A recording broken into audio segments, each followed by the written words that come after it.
Julie Ponesse fait comme Socrate. Elle refuse de faire le mal, elle refuse de violer sa conscience, puis on va lui faire payer le prix. C'est sa mort académique.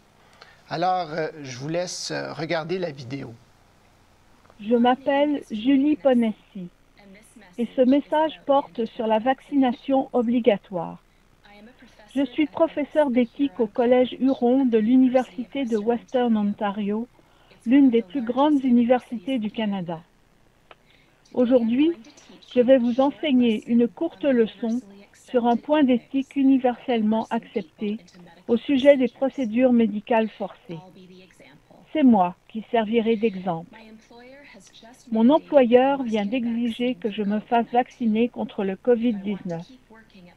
Si je veux continuer à travailler à mon poste de professeur, je dois me faire vacciner.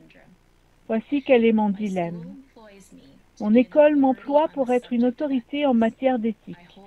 Je suis titulaire d'un doctorat en éthique et en philosophie ancienne. Et je suis ici pour vous dire qu'il est éthiquement incorrect de contraindre quelqu'un à recevoir un vaccin. Si cela vous arrive, vous n'êtes pas obligé de le faire. Si vous ne voulez pas du vaccin COVID, ne vous faites pas vacciner. Fin de la discussion, c'est votre propre affaire. Mais ce n'est pas l'approche de l'Université de Western Ontario qui a soudainement exigé que je sois vaccinée immédiatement ou que je ne me présente pas au travail. Ainsi, alors que l'année scolaire commence dans quelques jours, je risque un licenciement imminent après 20 ans de travail parce que je ne me soumettrai pas à l'injection d'un vaccin expérimental dans mon corps. J'ai reçu de nombreux vaccins dans ma vie, mais je n'ai jamais été forcée d'en recevoir un. Cela a toujours été mon choix. Je ne travaille pas dans un environnement à haut risque. Je ne suis pas médecin dans une salle d'urgence. Je suis une enseignante, un professeur d'université. Mon travail consiste à enseigner aux étudiants comment penser de manière critique, à poser des questions qui pourraient démasquer un faux argument. Des questions comme, par exemple, qui est l'autorité qui donne cet ordre? Devrais-je leur faire confiance pour le contrôle de mon corps? En tant que professeur, je n'ai pas besoin de regarder les informations pour savoir si les vaccins COVID sont sûrs. Je lis des revues médicales et je consulte mes collègues qui sont professeurs de sciences et de médecine. J'ai appris des médecins qu'il existe de sérieuses questions sur la sécurité réelle de ces vaccins. Il y a des questions sur leur efficacité. Personne ne promet que je ne contracterai pas le COVID ou que je ne le transmettrai pas si je reçois le vaccin. Mais en fin de compte, rien de tout cela n'a d'importance pour moi, car je suis professeur d'éthique et je suis canadienne. J'ai le droit de faire des choix sur ce qui entre ou non dans mon corps, quelles que soient mes raisons.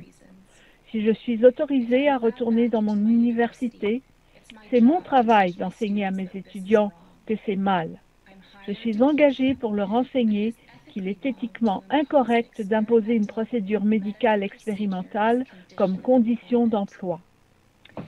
C'est ma première et potentiellement ma dernière leçon de l'année. Éthique 101. Dans l'esprit de Socrate, qui a été exécuté pour avoir posé des questions, cette leçon ne comportera qu'une seule question. La réponse est à choix multiples. Veuillez écouter attentivement. Lorsqu'une personne a fait le même travail pendant 20 ans à la satisfaction de son employeur, est-il juste ou non d'exiger soudainement qu'elle se soumette à une procédure médicale inutile afin de conserver son emploi? Dans ce cas, la procédure consiste en l'injection d'une substance dont la sécurité n'a pas été entièrement testée.